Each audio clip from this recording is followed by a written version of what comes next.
making sure we are live here.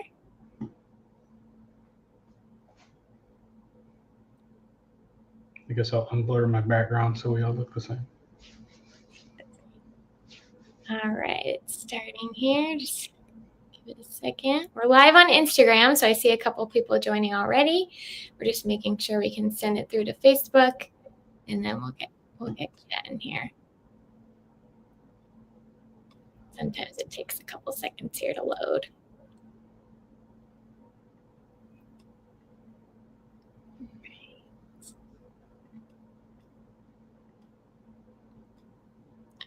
Okay, perfect. I think we are live. I see us and we are good to go.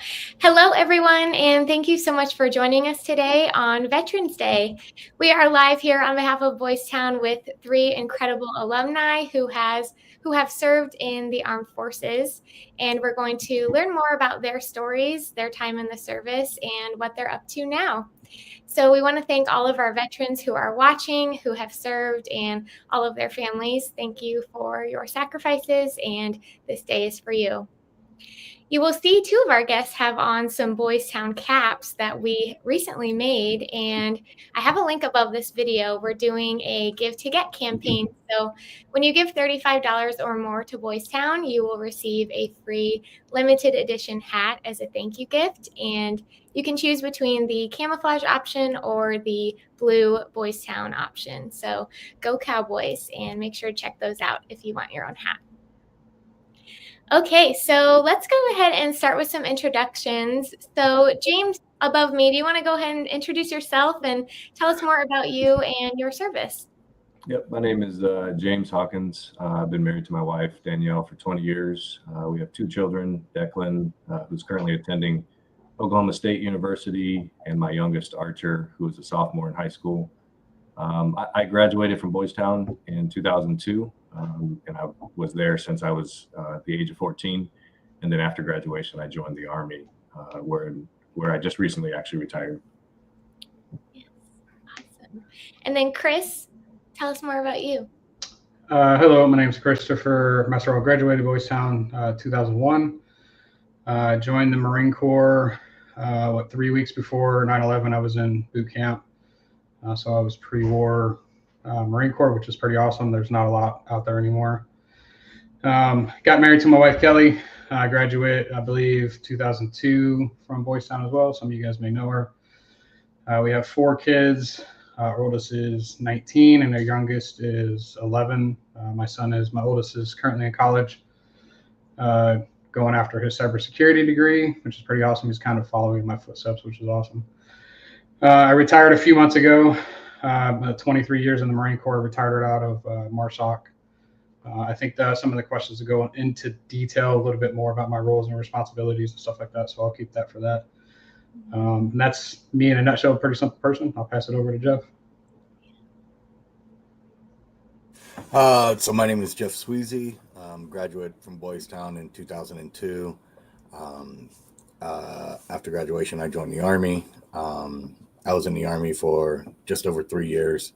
Unlike these 2 gentlemen, I did not retire. I do regret that. But married to my wife, Misty. We've been married almost 22 years now.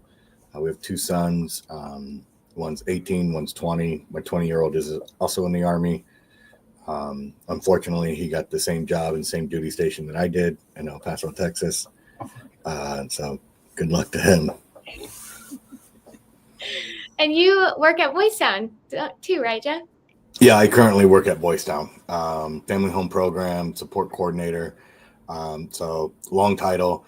Family Home Program is like all the family teachers and all the kids and everything. So that's the Family Home Program in itself. And being the support coordinator, I really just help train new family teachers. Yeah. Awesome. Well, it's great to have you on. And for everyone watching, like I mentioned, we're going to kind of get into these guys' stories. But if you have any questions for them as we go through our discussion, I'll be checking the comments throughout the video. And make sure you like it. And thanks for their service. So let's go way back. You know, we have long careers here in the military for the top 2. But before that, I would love to hear more on, as much as you're willing to go into detail on, what led you to Boys Town. James? I was actually placed at Boys Town by my mom with the assistance from our local church at the time. And so, like as a single mom, she struggled with my behavior, and I wasn't the easiest child growing up. Often got in a fight at schools, had a habit of stealing, things like that. So at one point, the judge basically gave me an ultimatum, not join the army or go to jail, but I would needed to turn my life around. So the local church and my mom kind of helped get me placed there. So. Yeah. And what about you, Christopher? Oh man, it's a really crappy childhood. I became a ward of the state. My mom and dad lost their parental rights to me. I was in and out of group homes, did a whole bunch of crazy stuff. I think what ultimately landed me at Boys Town is me and a couple of my friends, we burglarized the house. It was our next door neighbors. Went to jail for that for 6 months at juvenile. Then I went to, I think, Kearney, Nebraska, the Boys Town little center you have there. Went there for a few months, and then I got accepted into Boys Town, all by the grace of Judge Johnson, Douglas County juvenile judge or something like that at the time. So yeah, I did a lot of stupid crap. Had nobody in my life, so the state stepped in and became a mom and dad, and ultimately I was ended up at Boys Town. Mm-hmm. Yeah. And Jeff? So similar to Chris, I was a state ward by the age of 10. And so I went and lived with my aunt for like 6 or 8 months. I can't really remember. It's so long ago. But I was failing school, getting in fights, and the state of Florida decided that I was better off in Boys Town than in the state of Florida. So I got sent up here at age 11 and graduated 7 years later. Yeah. And what was it like for you all coming to Boys Town?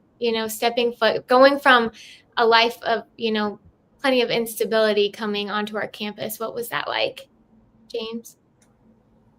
For me, it was definitely an adjustment. My mom was single, working multiple jobs, so I was home by myself, running around with cousins, friends, doing kind of whatever we wanted in the town. And so, there's certain things that you have to do at a certain time, so I just wasn't used to that. But luckily for me, the 2 sets of family teachers I had, they made it pretty easy for me to adjust. And, there was love that I hadn't felt from other individuals throughout the day. My mom being there in the morning and the evening, I always had that, but throughout the day was, I think, where I lacked it. So it was an easy adjustment for me.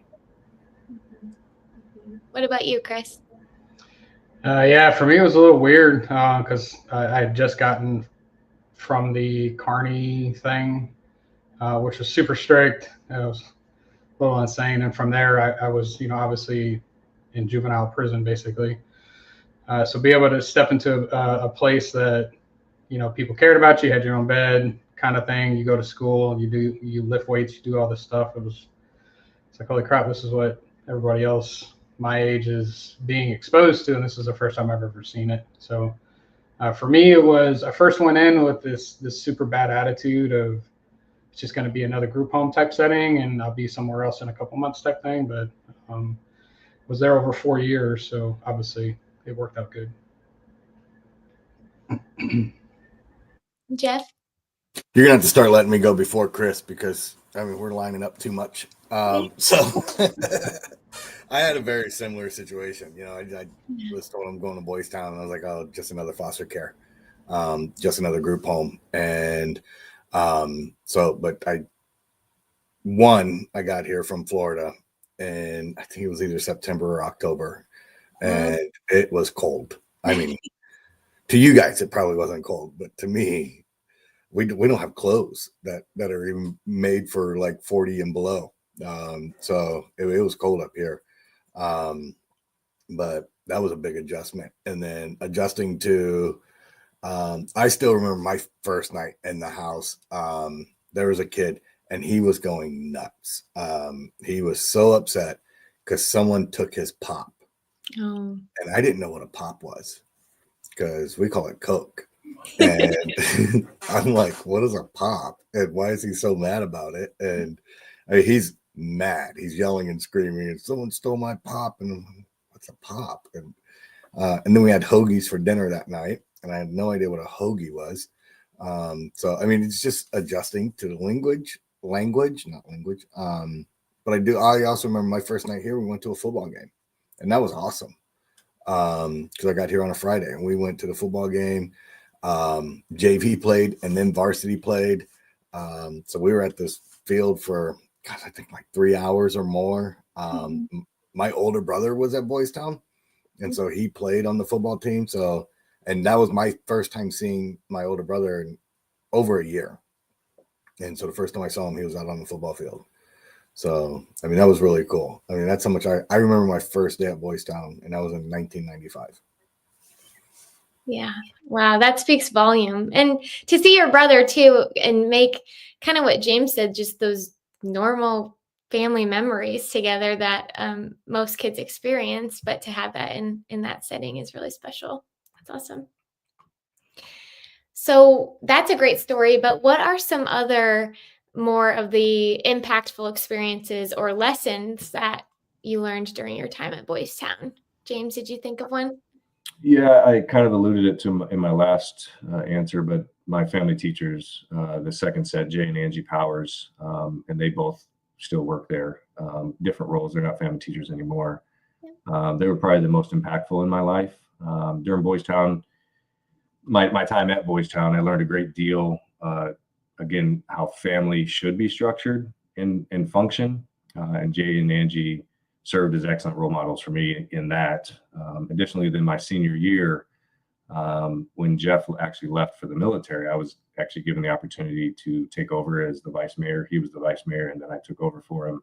And so that experience taught me a lot about just basic leadership and challenges of making decisions, because as any student-led body, nobody really wants to make a decision. And so it was kind of left up to us. So those are kind of the two, I would say, impactful for me. Mm-hmm. What about you, Christopher? I would say living a simple life and respecting others. If you do that, opportunities will fall at your feet, and it'll be up to you to choose what path you want to go down. And when I say respect to others, I'm not talking about, cowering down to people during conversations or anything like that. I'm just talking about having a normal conversation, not being so quick to put your input in because you think it's the most important at that specific time. You'll gain a lot of respect, and you'll get further in life if you just close your mouth for a second, let the other person finish talking, digest what they're saying, and then kind of ingest what your thought process is. It says a lot when you're the one that's not speaking the most in a room, from what I found out as growing through the leadership ranks in the Marine Corps. But when you do speak, it is the most impactful. And I kind of gained that through sitting on my hands and not speaking internally, or just speaking internally, writing stuff down, taking notes, and then just waiting for the perfect moment to come out and say stuff. Obviously, I'm in the Marine Corps. I made it to Mass Sergeant, so it's not. And I respected my juniors. I respected everybody, and it wasn't, in a cowardice way. Obviously, it was kind of creating a work environment that was respectful to everybody, so everybody's input mattered. So I think if you just respect others during a natural back and forth conversation, instead of screaming over people, and I think obviously everybody here has seen or heard that being a part of Boys Town. Some of the people that come in there, they don't have those general foundations in their life. And I would say learning that in Boys Town obviously came in used quickly, because Marine Corps boot camp is just nothing but screaming and chaos all over the place. So it was just like, holy crap, I can't say anything at all. So it made recruit training for me a little bit easier. And as going through the ranks, just listening to everybody that I'm surrounded by and taking everybody's input in really came into fruition when I became, a mass sergeant, a leader in charge of special ops, communicators, being able to effectively equip these guys to deploy across the country or across the world.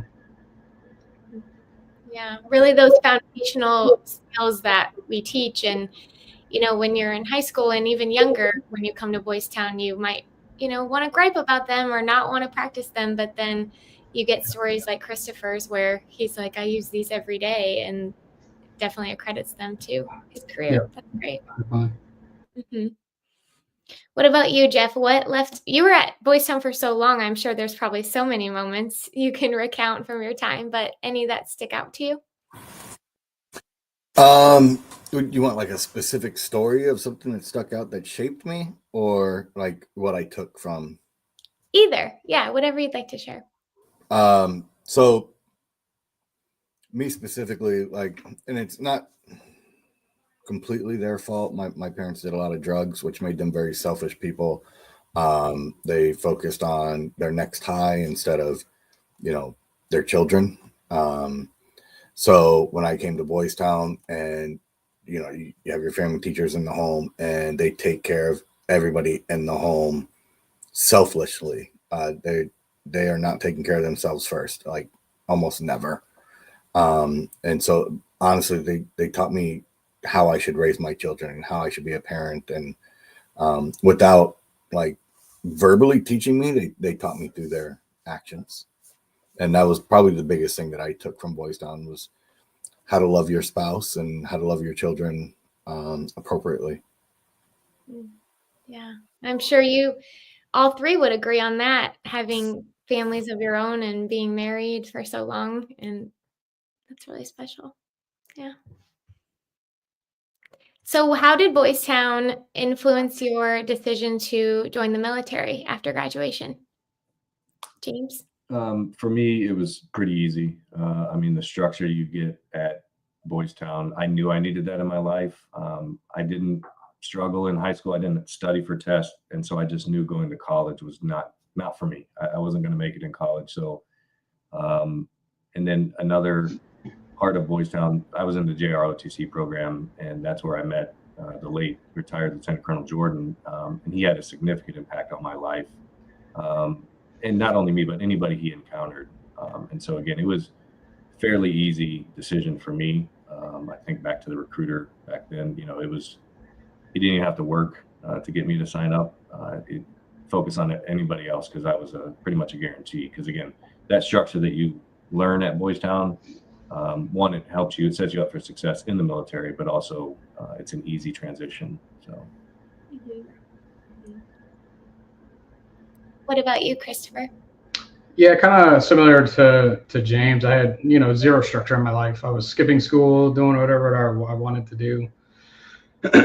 Finding ways to like get cigarettes and do all this crap that I would, like, my kids would never ever think about doing this stuff. So what I was missing was structure, obviously. So when I got to Boys Town, we had that huge, smack of reality of what structure looks like. And I kind of figured out over the years, well, initially when I got there, I'm like, okay, this is what I need. Nobody's going to make me successful except for myself. This is my only chance. And the structure that Boys Town brought helped me get to that point of realizing that maybe I need to join the military service because they have structure.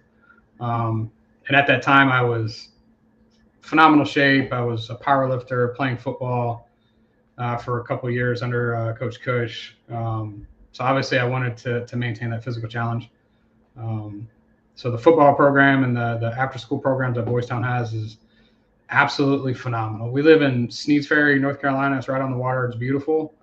It's like the number 2 or 3 places to go in the country for the summer.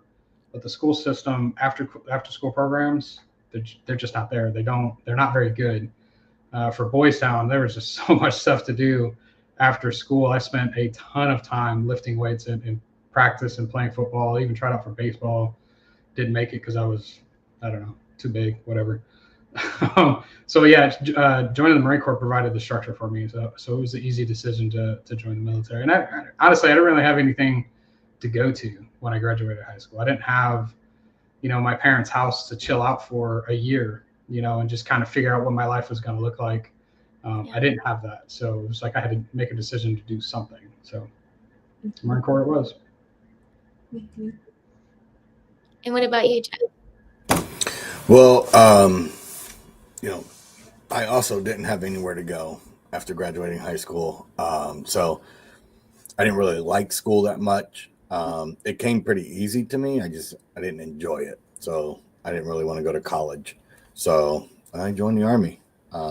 I originally was going to join the Marine Corps, but they didn't guarantee jobs and contract. So the Army did. So I took the Army. Mm-hmm. Yeah, definitely. And, you hear in this conversation we're talking about, there was definitely a gap at one point for our graduates for when they were leaving Boys Town and before they were moving on to their next steps. So nowadays, we actually do have a program called Successful Futures. And what it is we start, junior and senior year before our kids graduate and really work with them to get them set up for success after they graduate. So, it's a lot of career planning and helping them figure out their next steps. We even have, lodging on campus where they can live and kind of in an apartment setting and kind of have that bridge for maybe those kids who are going to go on to a four-year college, but are a little bit stuck or, taking a gap year, whatever it may be. So I'll put more information in the comments on Successful Futures, but I know that always gets me thinking of. Can I add to that? Yeah, of course. Yeah. So when I was deciding what we were going to do with my life after graduating, the Career Center, they were phenomenal with setting up meetings with the recruiters. And then ultimately, after joining the Marine Corps for a few years, I became a staff NCO. I went on recruiting duty myself. And I did the exact same thing for 3 years that my recruiter did. So I got to see what the picture looked like on the other side.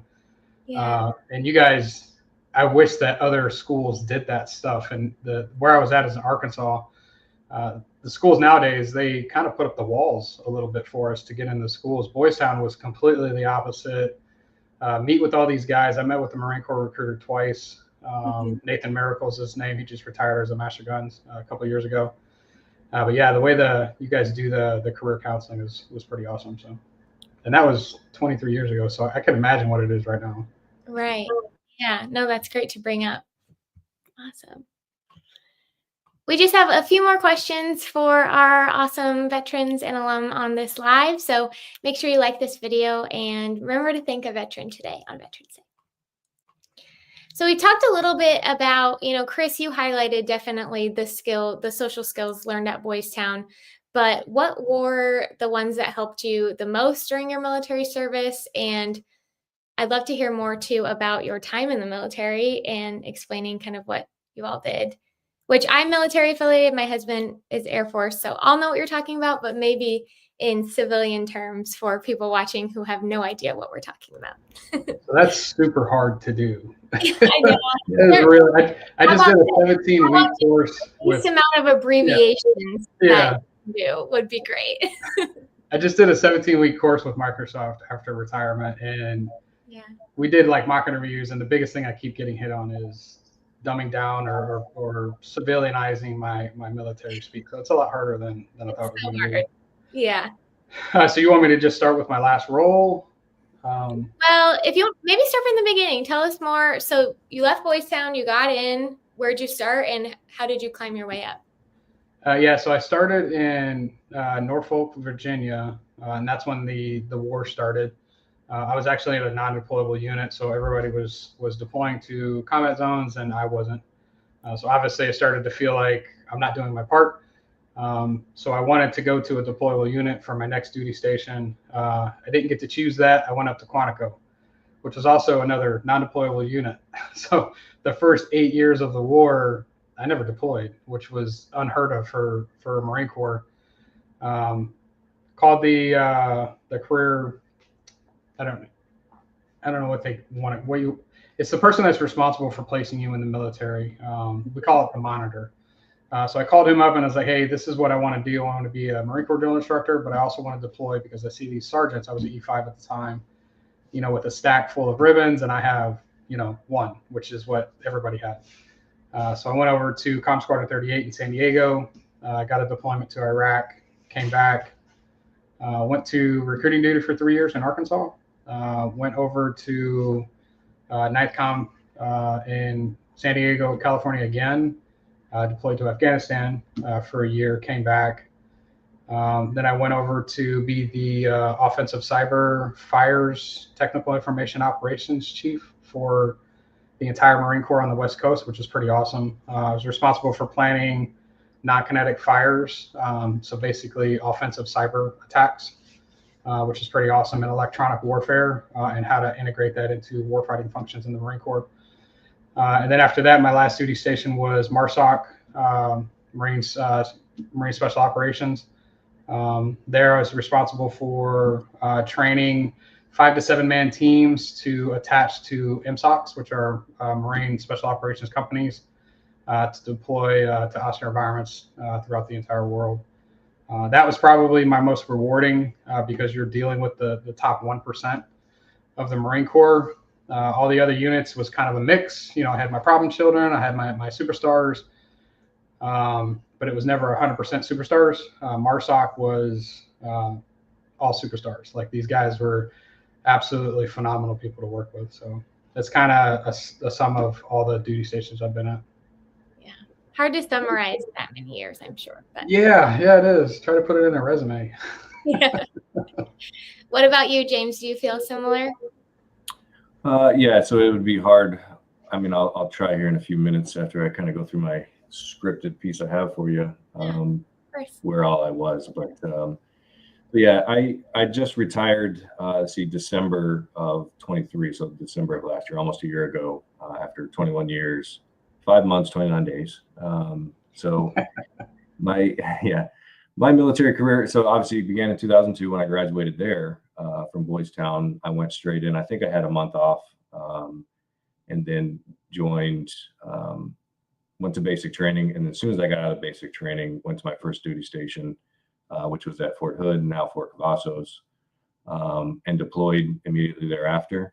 So I was a military police officer, and throughout my time, I was in some shape or form. And then being 18 years old at the time, so being, kind of thrust into a challenging position, that experience kind of opened my eyes and forced me to grow up as an individual and, develop leadership skills, because you were getting it downrange, whether you're being deployed, whether you liked it or not, you were going to get leadership skills because it was definitely needed. And so, as I said, I joined as a military police officer, and throughout my career, I pursued that. And so I came back from that deployment. I stayed at Fort Hood for a little bit longer. I went in and I started working the road, so being like a regular cop on the road. Did traffic investigations. I left Fort Hood for Japan. And I was there for 2.5 years. Supposed to be there for 3, but I put in a packet for Army Criminal Investigation Division. Was accepted. Went to schooling for 4.5 months, and then went right back to Fort Hood. Was there through the Hassan shooting, and due to some issues, I'll say, on a public forum, I was moved quickly to DC, and that's where my career there's a 10-year gap of doing executive protection. And so basically, for lack of better words, like the Secret Service, if you will, for our generals. So chairman, vice chairman, SecDef, deputy SecDef. I did protection for them for 4 years, for 6 years. And then once I left there, I taught it for 6 at our schoolhouse.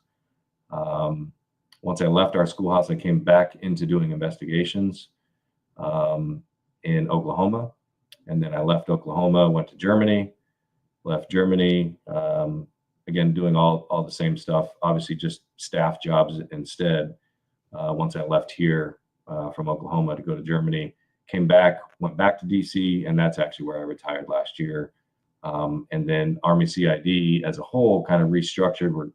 I won't say we're going civilian, but there was a lot more civilian hires, and I just got hired right back on doing the same job. So it was an easy transition. A lot more money, I'll say, for sure. And so I retired with the rank of first sergeant. And so I think one of the parts of the question you asked was the skills that we learned at Boys Town. And to me, discipline and teamwork.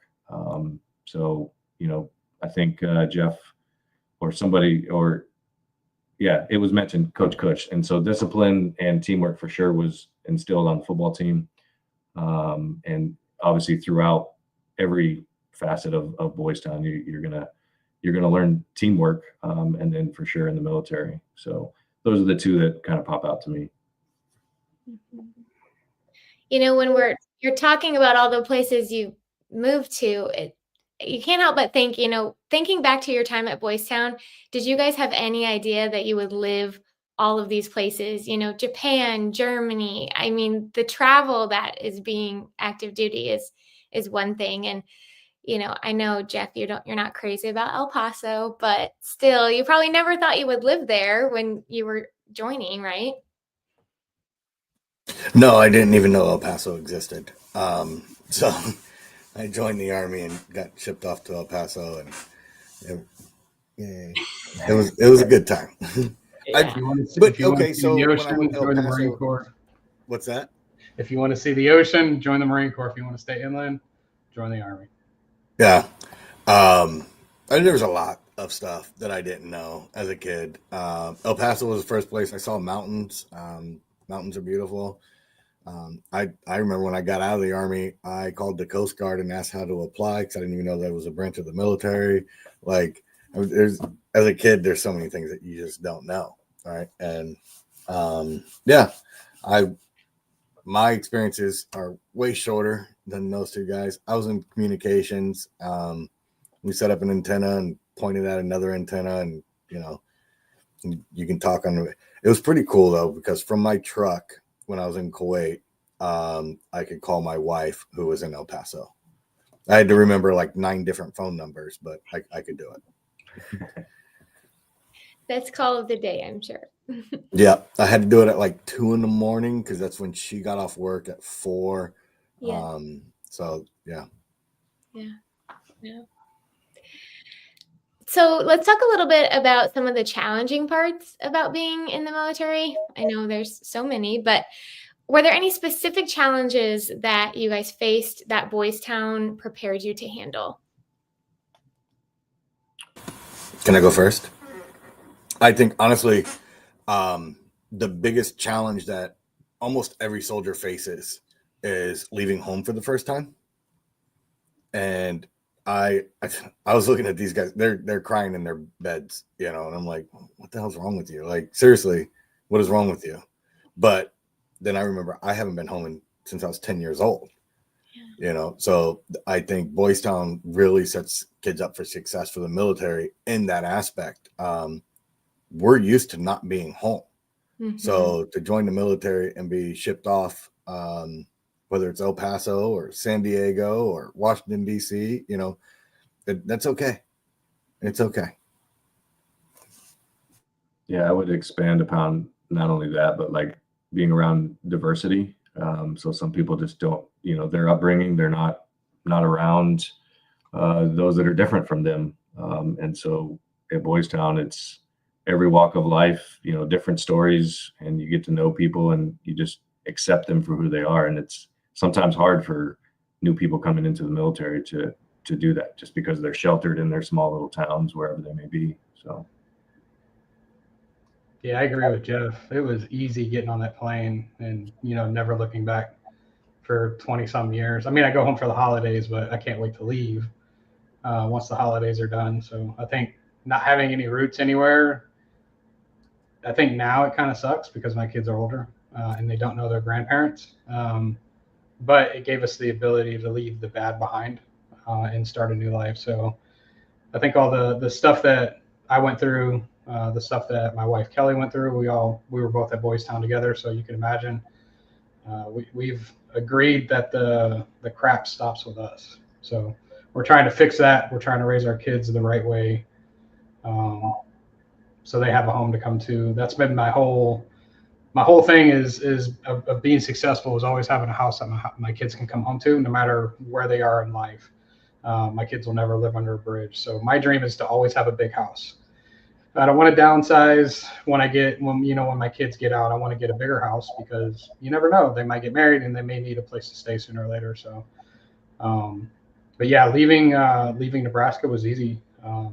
Exactly what Jeff said. And the diversity part of it, I never really saw racism until I went to recruiting duty in Arkansas.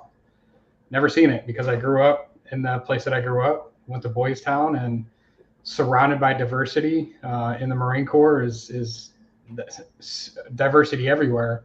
And the only point that I experienced in my life, and I haven't experienced it since then, is recruiting duty out in Arkansas. So, not saying that Arkansas is extremely, racist or whatever, but to hit on the diversity part of it, yeah, it was easy to see everybody as green, when you go to boot camp. Yeah, and just how Father Flanagan intended it, back in 1917, he was the same way, where he said there's no need for this, and we don't see color, we just accept kids of every race, religion, and creed. So, to be in that environment and then go into an environment where, it's not always the case. And in Omaha at that point, it was not the case at all. Outside of Boys Town, it was so prevalent. So that definitely translates. Yeah. Well, we just have a couple more questions and then we will wrap up. So thanks for watching, everyone. As I mentioned at the beginning of this video, we are doing a Give to Get campaign. So if you like Jeff and James's hats, which we did mail Chris one, it just didn't come in time, but no, he has a hat on his way. Go ahead and check out the link in our bio after this video. It's right above this video. Okay, so thank you for recapping your experiences, and thank you, of course, for your service. I can't say that enough, but tell me more about your current endeavors and how your experiences at Boys Town and the military have kind of shaped you, whether you want to talk about work or family life. Give us an update on where you are today.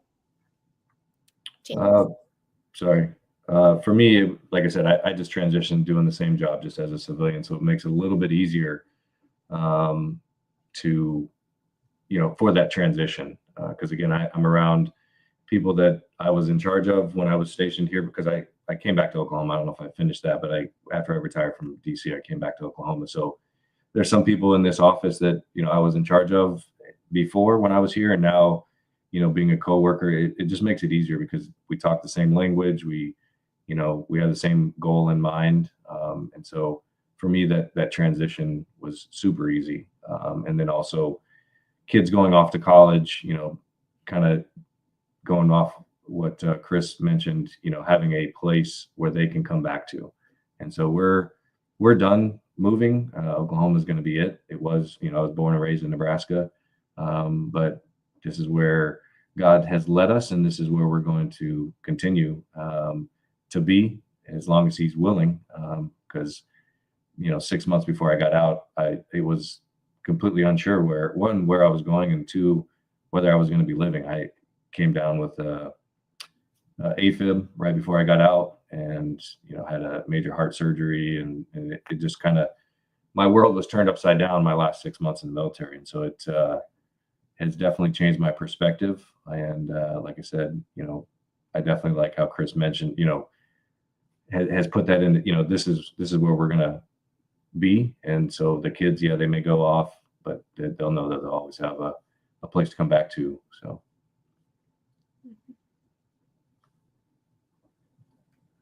Yeah. Chris or Jeff, anything to add? Yeah, so I mentioned earlier, I just retired obviously a couple months ago. I participated in a transition skill bridge with Microsoft. It's called MSSA. 17 weeks of just hard-nosed technical studying. Managed to get 3 certifications out of it, which was the most in the class. I was also the oldest in the class. A lot of young people were doing it.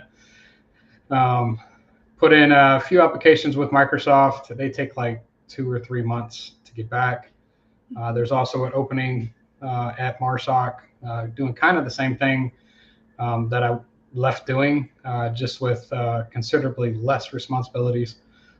I'll just be responsible for myself instead of an entire company or a battalion.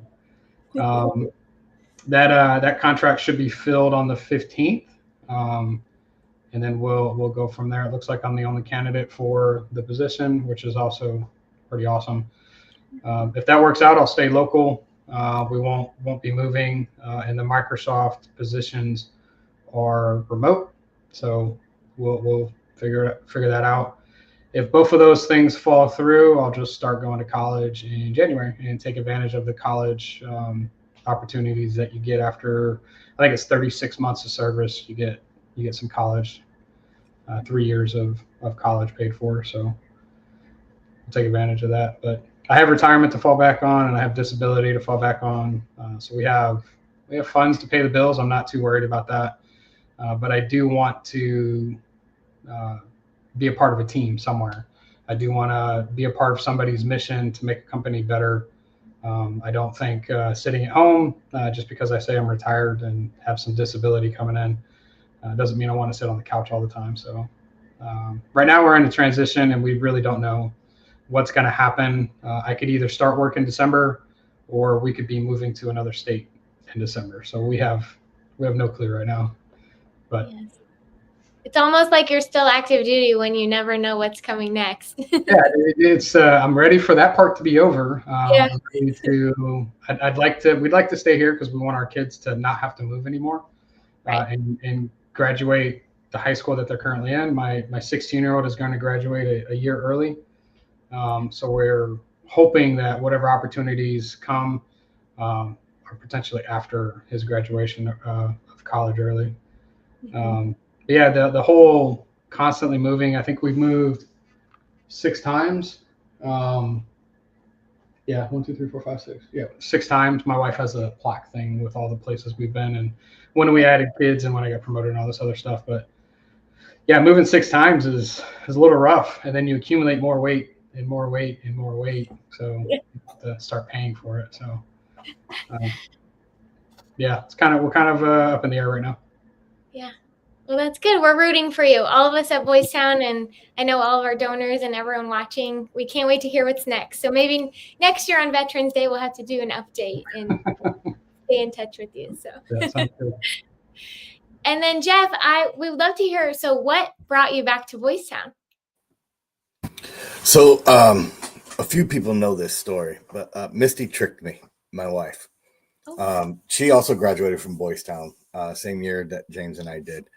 And we were living in Florida at the time, and I was quite happy with my life. And she said, "Do you want to go be family teachers at Boys Town?" No, I do not. And so she applied for me. I didn't know that. And then she said, "Hey, hold on. That's a stupid motion sensor They thing. turn off in our office. Yes." But she said, "Hey, Boys Town wants to do a follow-up, like our success, you know." I was like, okay. So I put on a polo shirt because that was the nicest shirt I owned, and sat down, and like the first question was, "So what makes you want to be family teachers at Boys Town?" And I don't want her to look bad, you know. so I do the interview, and she tricked me. I can honestly say it is probably my favorite job that I've ever had. It is so hard to be a family teacher. It really is. But you know, it's so fun too.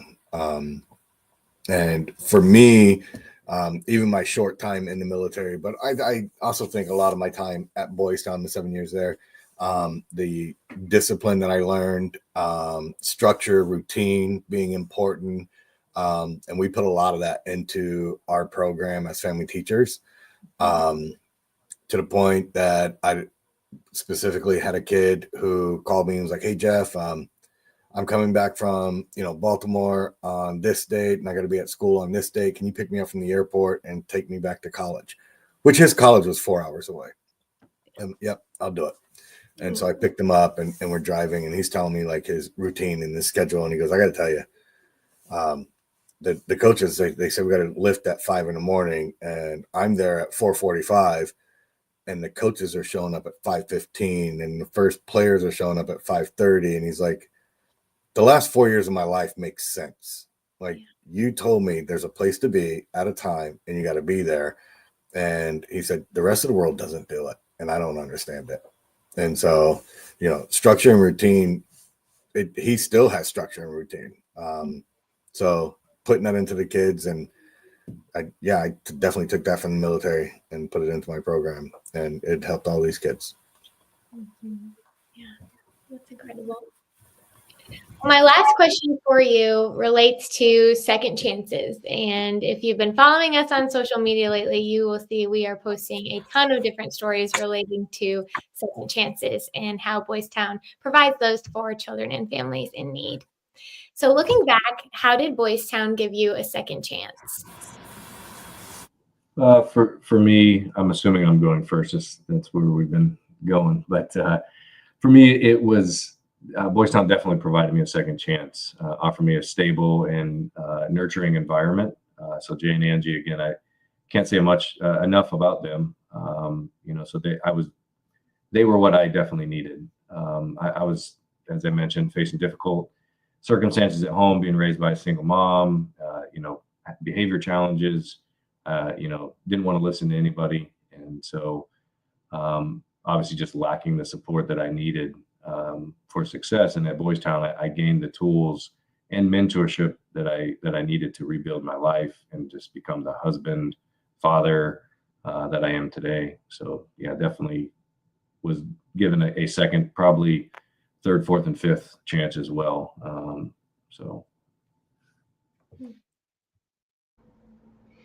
Yeah, I would say that Boys Town gave me my only chance. I don't think with the childhood that I had, looking back, like, I don't think I had a chance, like, at all. I was in and out of the system.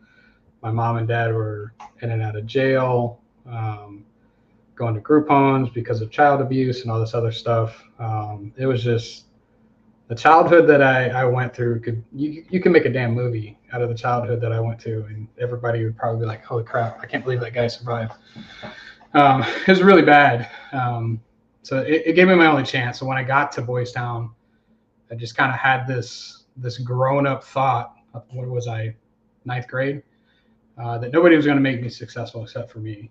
There was nobody in my corner. There was nobody that was going to give me the chances. I had to make that stuff happen on my own. So I took Boys Town differently. Every day I woke up, it was, this is how I get to be successful. Go to school, get good grades. Wasn't the best at math, I'll be honest with you, but yeah, I just every day for me was, this is the next step for me to get better. And the Marine Corps just kind of expanded on that for me, and took advantage of that, of the Marine Corps as well, and got promoted all the way up to Mass Sergeant, which is the E8. Join the Marine Corps is a very small number, but the people that make it to E8 in the Marine Corps is very small. James, you made it to E8 in the Army. Yeah, pretty sure you can kind of understand the pride that it takes to get to that point. So yeah, I think for me, I didn't have a chance. I had my uncle. He's the only person really in my family that kind of was like, hey, you need to go to school, you need to get good grades. He was the only person, but he was my uncle. I didn't live with him. He didn't have 100% influence over my life. Being at Boys Town, Carrie and Kirk Gottschalks, they had 100% influence over me, and they were phenomenal people. I know Carrie's a professor at a university. I don't know what Kirk is doing, but Kirk was in the Army. Once he kind of found out what I wanted to do, like he kind of spoke to me that way. I ran with him. He talked to me about his experience in the Army. So yeah, being at Boys Town surrounded me with people that cared about where my success was. So that's why you joined the Marines, because he talked to you about the Army. Nah, the recruiter was just better. Yeah.